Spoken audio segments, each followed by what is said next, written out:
Palakkad medical college നിയമനങ്ങൾ റദ്ദാക്കണമെന്ന DYFI. ഇക്കാര്യം ചൂണ്ടിക്കാട്ടി ഡിവൈഎഫ്ഐ ജില്ലാ കമ്മിറ്റി പട്ടികജാതി പിന്നോക്കക്ഷേമ വകുപ്പ് മന്ത്രി എ.കെ. ബാലന് പരാതി നൽകി.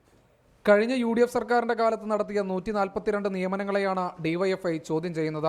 സർക്കാർ ഫണ്ട് ഉപയോഗിച്ച് നിർമ്മിച്ച മെഡിക്കൽ കോളേജിൽ PSCയെ ഒഴിവാക്കി നിയമനം നടത്തിയത് ക്രമക്കേടാണെന്ന നേരത്തെ തന്നെ ആക്ഷേപമുയർന്നിരുന്നു. ഇത് റദ്ദു ചെയ്യണമെന്നും നടന്ന അഴിമതിയെക്കുറിച്ച് മന്ത്രിസഭാ ഉപസമിതിയെ കൊണ്ട് അന്വേഷിപ്പിക്കണമെന്നുമാണ് ഡിവൈഎഫ്ഐയുടെ ആവശ്യം. സർക്കാർ മെഡിക്കൽ കോളേജാണ് എന്ന നിലയിൽ വലിയ പ്രചരണം നടത്തി.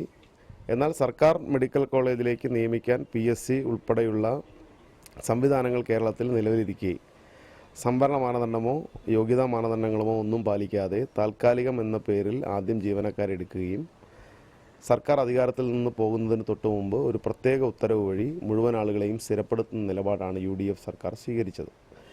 ഇത് തിരുത്തുവാനും പുനഃപരിശോധന നടത്തി അർഹരായ ആളുകൾക്ക് നിയമനം കിട്ടുവാനുള്ള നിലപാടെടുക്കണം എന്നുള്ളതാണ് ഡിവൈഎഫ്ഐയുടെ നിലപാട്. ഇക്കാര്യം ചൂണ്ടിക്കാട്ടി പട്ടികജാതി പിന്നോക്കക്ഷേമ വകുപ്പ് മന്ത്രി എ.കെ. ബാലന് ജില്ലാ കമ്മിറ്റി പരാതി നൽകിയിട്ടുണ്ട്. മെഡിക്കൽ കോളേജിൽ വിവിധ തസ്തികകളിൽ താൽക്കാലികാടിസ്ഥാനത്തിൽ ജീവനക്കാരെ നിയമിച്ച് മാസങ്ങൾ പിന്നിടുമ്പോഴേക്കും അവരെ സ്ഥിരപ്പെടുത്തുകയായിരുന്നു.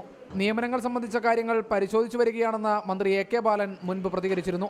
അടുത്ത മന്ത്രിസഭാ യോഗത്തിൽ തന്നെ നിയമനങ്ങളെക്കുറിച്ച് അന്വേഷിക്കാൻ ഉപസമിതിയെ നിയമിച്ചേക്കുമെന്നാണ് സൂചന. ശ്രീകുമാരൻ, റിപ്പോർട്ടർ, പാലക്കാട്.